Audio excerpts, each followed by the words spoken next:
Welcome to Slam Presents Hoop Ties with Womack Smith. I am the one and only. We have a very, very special guest on the show today, Jermaine, a.k.a. OG from Chilltown Hoops, also for Players Choice Pod. How you doing, man? What's up, brother? How y'all doing? I'm doing good. Where you located right now? I'm in South Florida. South Florida? It's pretty nuts down here. It is. In Miami, right? Yeah, it's crazy. I'm not in Miami, but I'm not that far from Miami. Probably, I'm closer to Miami than I am to Orlando. Oh, okay, cool. So, OG, tell me, like, how did you get your start of covering basketball, and also tell me, like, how did you fell in love with the game? Well, I fell in love with the game from my uncle. He passed away a couple of years ago. He introduced me to the game when I was 5 years old. I've never seen anybody who was so in love with a specific player than my uncle. Walt Frazier was his guy. He couldn't get enough of that guy. It was Walt Frazier this, Walt Frazier that. And then it went from Walt Frazier to Jabbar. It went from Jabbar to Doc. It went from Doc to Bernard King. And he was the one who put the ball in my hand. He was the one who schooled me to the game. He explained to me how the game was, how the game worked. And it was just a love affair from there. So did you grow up, did you have a specific team, or you just kind of fell in love with the game of basketball in general? I did. When I was a kid, I grew up in the Northeast, and I was a big Philadelphia fan when they had Doc and they had Moses and they had Andrew Toney. I was watching them a lot. And then when they got Barkley, that was an even bigger deal. But then those guys kind of went their way. And then I started watching the Bulls a lot. Then guys started moving around a lot more. And then when guys started moving around a lot, it became difficult to just be a fan of one team because, you only had a guy for 2 or 3 years. So, but at an early age, I was a huge Philadelphia 76ers fan. That's crazy because the Philadelphia Sixers kind of got my start in the sports industry. I had my first internship with the Philadelphia Sixers. And I kind of grew up an Allen Iverson fan. Even though I'm from St. Louis, Missouri, I didn't have a specific team, but like I kind of gravitated towards Allen Iverson just because of like his presence on the basketball court and kind of what he meant to like the culture overall.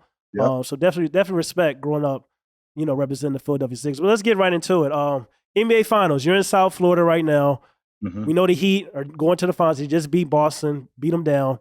Tell me, what can the Miami Heat do to continue this historic run and beat the Denver Nuggets in the NBA Finals? It's interesting, man, because everything that they are goes against the grain of what a championship team is. I mean, if you look at them in the regular season, they're at the bottom of the league in three-point percentage. They're at the bottom of the league in three-point shooting. They're at the bottom of the league in offense. And they're a good defensive team. Well, now we get into the playoffs. They're at the top of the league in three-point percentage. They're at the top of the league in scoring. They're at the top of the league in defense. So all of these things that they weren't doing in the regular season, which got them into the playoffs as an 8 seed, actually propelled them into the playoffs. And what they did to the Boston Celtics, which I'm not really sure that I can pick against the Miami Heat, because I thought that without this, I thought without Giannis, I still thought Milwaukee could beat them. That wasn't true. I thought that the New York Knicks would just out-tough them, considering what they had. Well, that wasn't true. And then I thought Boston would just handle them in 5 games, considering the talent that they had and considering the offense that they had. That wasn't true. So I'm looking at this Denver team and I'm thinking to myself, well, how can they beat them? Well, can they beat them with just grit and toughness? I'm not sure about that, because Denver is just as gritty, just as tough. But what they can't do is they just can't outscore these guys, because as good as these offenses, Denver's offense is just as good. So this is a series that's going to come down to, how are they going to handle Joker? Are they just going to let Joker eat and try to slow everybody else down? Or are they going to slow everybody else down? Are they going to slow everybody else down in addition to slowing Joker down? So this is one of those series that it could go either way. I can't pick against. I'm having a difficult time picking against Miami. I will tell you that it's going to be a tall task beating that Denver team. A tall task.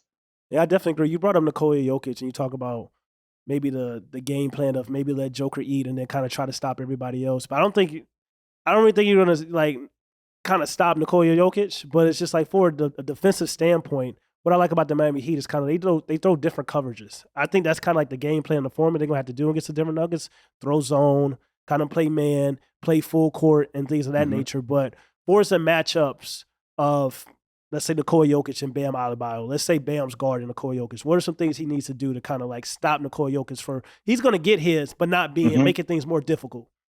Well, one of the things that I think is important is ball pressure. And the reason why I say that is because Nikola Jokic reminds me of Peyton Manning. He reminds me of Tom Brady. If you just let him sit in the pocket and throw all night, he's going to destroy you. Well, if you just let Nikola Jokic stand 18 feet away from the basket with the ball over his head and just watch the offense materialize, he's going to pick you apart. So there has to be some ball pressure on him.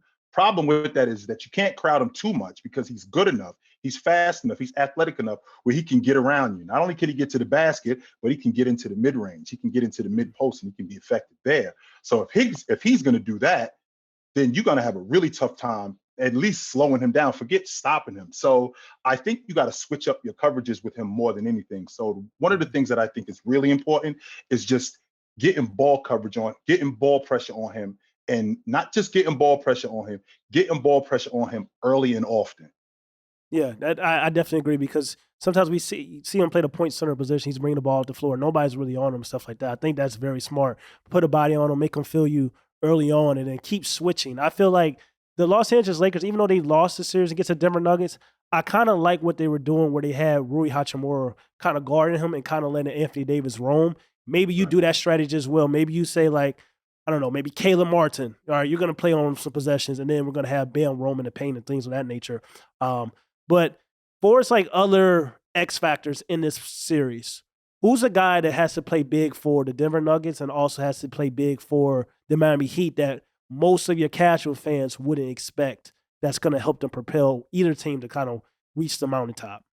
Well, you just brought up a number of different guys. Number one is Caleb Martin. I mean, Caleb Martin is a guy who a lot of people don't really know much about, and he played a lot of minutes this year for the Miami Heat, and he also was on the crew last year, and he played in rotation. But he's a guy who I think, as the series, not just this series, as the playoffs has gone on, his confidence has grown immensely. Well, with his confidence growing, you see him doing a bunch of different things, him stretching the defense more than anything, not just him stretching the defense, him being a defender. I thought Spo did a great job in that Boston series. Number one, implementing him in the starting lineup. And then number two, sending him to the offensive glass in addition to the defensive glass. Because now what that does is that slows down other teams' transition game, because now we got to deal with this guy on the offensive glass at 6'6", the athlete that he is. He's extending plays for them. So I think he's one of the guys that's going to be a big deal in this series. Gabe Vincent, who is a guy who can break down your defense. Another guy who nobody really talks about a lot because he's an undrafted player.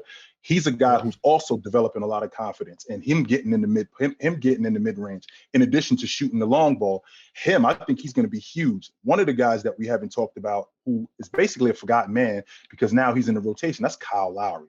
I think Kyle Lowry's been really good for these guys in rotation, as opposed to him playing starter minutes. Him playing not spotty minutes, but him playing the minutes that he's been playing, and him being the vet that they didn't have, him being that guy on the floor, I think he's going to be huge for them. I just think it's going to be a tough time dealing with Denver offensively, and plus because they're so big, man. Yeah, I definitely agree. It's going to be very interesting. And for us, like you brought up Caleb Martin, you brought up Gabe Vincent, and things of that nature. Talk to me about being there and kind of, we talked about Kyle Lowry, we talked about Coach Spo, we talked about Jimmy Butler. Talk about, like, having that finals experience. How much does that benefit those guys? Because this is a team, the Denver Nuggets, never been to the finals at all. We got players like Kyle Lowry, he's a champion. We got Coach Spo, he's a champion, arguably the best coach in the game. We got Jimmy Butler that was putting up historical numbers when he played against the Los Angeles Lakers in the bubble. How much is experience in the finals going to help the Miami Heat?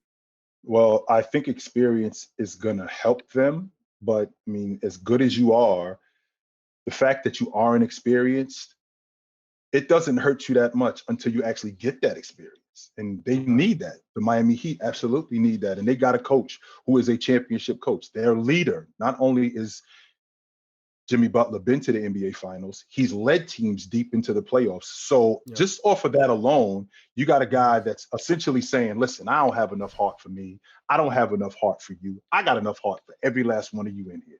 I just need you to roll with me. When you got a leader like that, I mean, it's a little bit different. I mean, you walk a little bit taller. You stick your chest out a little bit more when you're rolling with a guy like that. So when you're talking about Denver, I mean, Mike Malone, he's been a part of a championship culture. I mean, his father coached the bad boy Detroit Pistons, so he knows what that looks like, right? So with a guy like Joker, who now has his full squad. He has MPJ playing the way he's playing. He's got Jamal Murray playing the way he's playing. KCP has actually won an NBA championship with the Los Angeles Lakers. So he has that sort of experience on that crew. But a leader like Joker, who is so good offensively, I just think that him alone, we're following him. I don't think that experience is going to matter early as much as it will late. Everybody's going to have butterflies, I think. So give me a team then. I know you said you gave me both your points, talking points, and analysis on Denver Nuggets, analysis on Miami Heat. Who's going to win the NBA Finals? I think Joker is the difference in this series, man. I think Joker is the guy, as good as Jimmy Butler is, as good as Bam is, as good as that offense is with the Miami Heat. I think the way that the Denver Nuggets play off of Joker is just unmatched. They get whatever they want, whenever they want, not just because of Jamal Murray and how good he is offensively or the way MPJ shoots the basketball. They get all of this stuff because of how good Joker is offensively overall, the way he passes the basketball, the way he scores the basketball, the way he gets himself in position to get everybody else shots in addition to getting him shots. He just does a multitude of things, man, and it's going to be hard to slow that down. And I don't think Miami can match that. As good as Bam is defensively, I just don't think Miami can match that. Yeah, I'm a roll with the Heat in 7. And the reason why I'm gonna roll with the Heat in 7, it's just something about this run that's just been kind of crazy, and it feels magical. You know, it feels like, it's just something we can't explain. We talked about, you said early on in the podcast, you talked about how they were last in 3-point percentage. They're not really a great offensive team, even though they were a great defensive team, but it's just like they started off early on losing a lot of games. Like they had to win a play-in game to make it to the playoffs. So it's just like, I just feel like fight, by the way, a dog fight, and they were down. They were down with 3 minutes left. So it just feels like this is a historic run. This is the first time we've seen the AC not reach the NBA Finals, but of this magnitude, I would say. Right. But it's just kind of like, I feel like, I don't know, the Miami Heat had a bunch of dogs on their team. I think we talk about those guys about being undrafted. I think they feed off that energy. Right. Constant is they're undrafted. That's all they hear.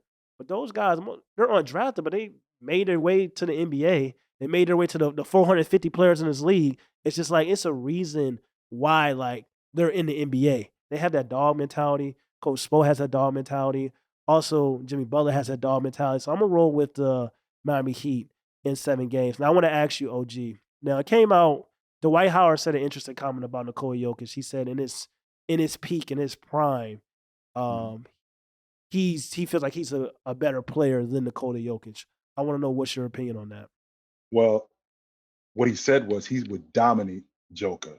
Now, in all fairness, like we can't forget who Dwight Howard was. I mean, Dwight Howard had a 5-year stretch from I believe it was 07, 08 to 13, where he was the best big in the game. I think he finished in the top 5 in league MVP votes 4 of them 5 years, 1 year finishing second. I thought he actually should have won the league MVP in 2010, 2011. I think Orlando finished in 4th place. I think he went 22, 12, and 3 that year. He was just completely dominant. Not only was he dominant offensively, we're talking also about a guy who was racking up defensive players of the year. Regularly, he was doing that. So he was elite on the defensive side of the basketball, and he was a damn good offensive player. Now, the idea of dominating Joker, when I think about dominating, I think about how Shaq dominated Mutombo. And I'm thinking to myself, wait a minute, big fella. I'm not going to say that you would dominate him, because Joker, being the offensive player that he is, the way he gets up and down the floor, I don't think we talk nearly enough about Joker, how good he is in transition, not just with the basketball, but without the basketball. I don't think we talk nearly enough about that, and how he would basically rim, and when he would run rim to rim, and how how he would rim run, run rim to rim, how that would basically give a lot of problems to Dwight Howard. Add that to the fact, bringing Dwight Howard away from the basket, where he could shoot the long ball, where he could shoot the mid-range, where he can operate 17, 18 feet away from the basket. Dwight Howard hasn't had to deal with anybody like that. Now, a lot of people will tell you, well, Dwight Howard shut him down in the bubble. Well, number one, that's not the same Joker today than it was 3 years ago. That's number one. Number two, Dwight Howard only averaged about 15, 16 minutes a game. So I'm having a difficult time believing the logic that you're going to shut somebody down only barely playing a quarter. So I don't know if he's dominating him, but I don't want to diminish who Dwight Howard was, because he was awesome. Yeah, he makes the top 75 list kind of cringe a little bit of him not being on there. Dwight Howard, like you said, he was an Yeah, 8-time All-Star, 5-time All-NBA player, and he's the yeah. only player in NBA history to win 3 Defensive Player of the Year awards. But I want to also bring up another conversation In a row. that's been in a row, only player ever. So I want to bring up another conversation that's been kind of getting a lot of buzz. Scottie Pippen. So Scottie Pippen Mhm. basically came out and he had some takes on Michael Jordan and the Bulls teams and things of that nature about like basically saying that before he arrived there, he basically was saying that Michael Jordan and the Bulls wasn't anything until Scottie got on and they became a team and they won a championship. Mhm. What is your thoughts on that? Because I feel like it's some truth to it, but at the same time, Michael Jordan, I felt like was Michael Jordan even before Scottie Pippen. Well, I want to start that conversation with when you think about Scottie Pippen and you think about how good he is as a player, the first thing that comes to mind is he played with Jordan. And Yeah. that's what he's attached to. As awesome as he is, people forget the fact that he was awesome. And the first thing that they bring up with him is you played with Michael Jordan, not Hmm. realizing that Scottie Pippen was an all pro Hmm. without Michael Jordan. He was an all league defender without Michael Jordan. He was a league MVP candidate. I think he finished third that year in league Third, MVP votes third, yep. without Michael Jordan. So we got to see who Scottie Pippen was once Jordan stepped away from the game. We didn't know he was that good. And Yeah. the fact that he's being labeled as a sidekick, which don't get me wrong, in some instances it's a good thing, but I think when you talk about Scottie Pippen, he's one of the most underrated players in NBA history simply because he played with Jordan. That's all he has to listen to, the fact that he played with Jordan. And this, it sounds to me, as bad as it sounds, what Scottie Pippen is saying about Jordan being a Mhm. horrible player, which is not true because he wasn't a horrible player. Because Right. when you get into the league at that point, I mean, we're talking about before he got Scottie Pippen, his first 3 years in the league, you're still Mhm. trying to establish that you can stick. Yeah. It's not about championships when you show up. I Mhm. don't know where we get that logic from, guys. As soon as they walk through the door, it's about Nah. champion. No, it's not. No, No, it it's is not. not. These About guys, showing when your they walk showcase and your talent. right, and Jordan was absolutely that. Jordan was an elite scorer. He was an elite defender. He was durable. He played every night. He wasn't a Mhm. horrible player. In fact, Michael Jordan was elite. I think what Scottie Pippen's issue is how people talk about him, not just in comparison to Jordan, but the fact that what they did was basically just off the strength of Jordan. When in reality, Mhm. I was awesome when I played, man. I mean, don't get me Yeah. wrong, Jordan was awesome, but I was awesome too. And the fact that you guys downplay how good I was, it gets to be irritating after a while. Yeah, I mean, I think they were the best duo in the league. Michael Jordan and Scottie Pippen. Also, we talk about I thought Scottie Pippen in the '90s was a top 5 player. That's just me Well, personally. And then go well, ahead. well, to give you some quick insight, in the Mhm. last 40 years, there've only been 8 duos to be first team all NBA Yeah. together. That would be Doc and Moses, Bird and McHale, Mhm. Kobe and Shaq, Carl Malone and John Stockton. Let's see, Stoudemire and Steve Nash, LeBron James and Anthony Davis, Mhm. uh, and we just mentioned Jordan and And Scottie. Jordan And and Scottie. Scottie. I'm sorry, Yeah. seven guys as a Yeah. duo that were first team all. I think I'm leaving somebody out, but I think it's Is it 7 or 8 guys. Did you say We Kobe and Shaq? said Kobe and Shaq. Okay. We said Kobe and Shaq. So when you're talking about guys that do something like that, where talking Mhm. about a guy in Scottie Pippen and Michael Jordan, like you just said, in terms of a duo that were not only first team all NBA, they were first team all defense too. On defense, they had the perimeter on lock. It was crazy. Right. And then So everything that yeah, everything you say is 100% valid. And I feel like Scottie Pippen doesn't get the credit he deserves. He was averaging 28 and 6 when Michael Jordan went away in retirement and things of that nature. So Mhm. he's a dual forward. He's a player. And this last question that I'm about to get into, he's a player that I feel like if he was in today's era, he would be a Oh, he'd be max. awesome. He'll be a max player. So that's why this is the last question, OG. Like, who are your 5 players from the past that you feel like if they played in today's game would be a max player or dominate the league or be a superstar?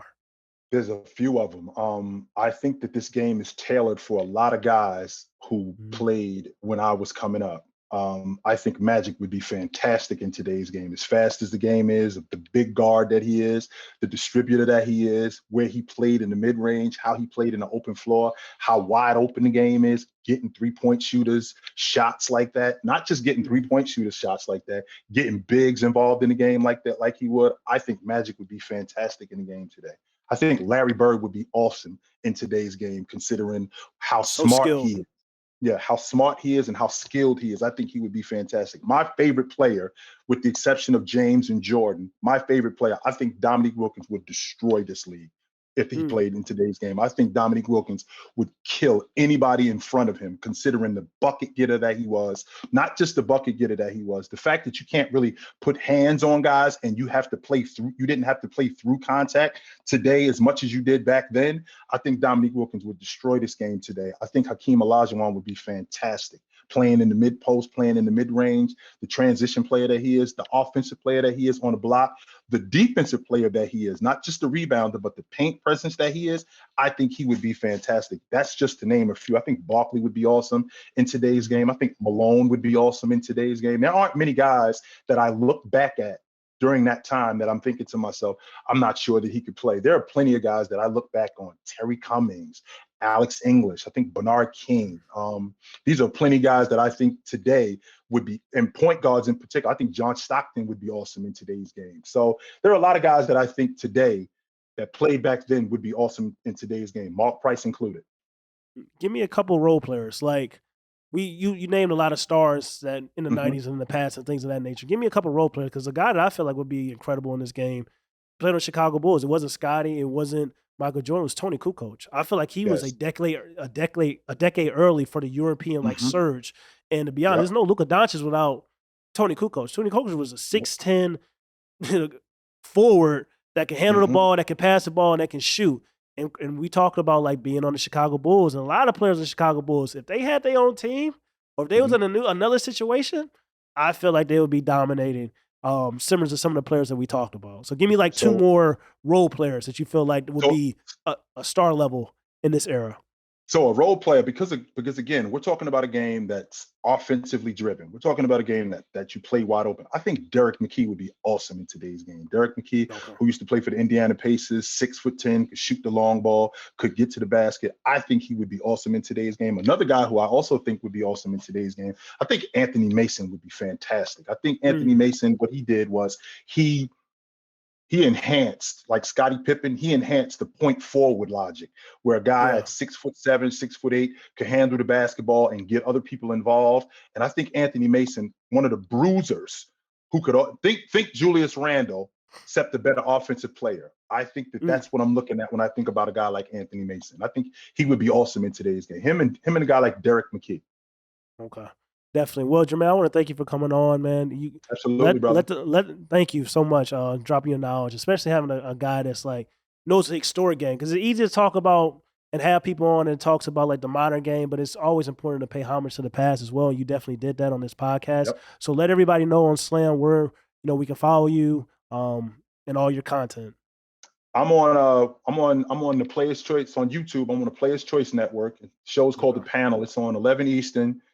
8 Pacific. I'm on there Monday to Friday. I'm also on a show called Chill with Chill, Wednesdays and Saturdays at 5 p.m. Eastern. I'm also on a show called Fluent and Chill. Myself, guy named Tony, and a beautiful young lady named Haley, Playmaker Haley. We do that on Thursday nights, 9 o'clock Eastern. I'm also on TikTok, Chilltown Hoops. You can find me there. I'm also on YouTube, also called Chilltown Hoops as well. So you can find me there. So I'm not hard to find, man.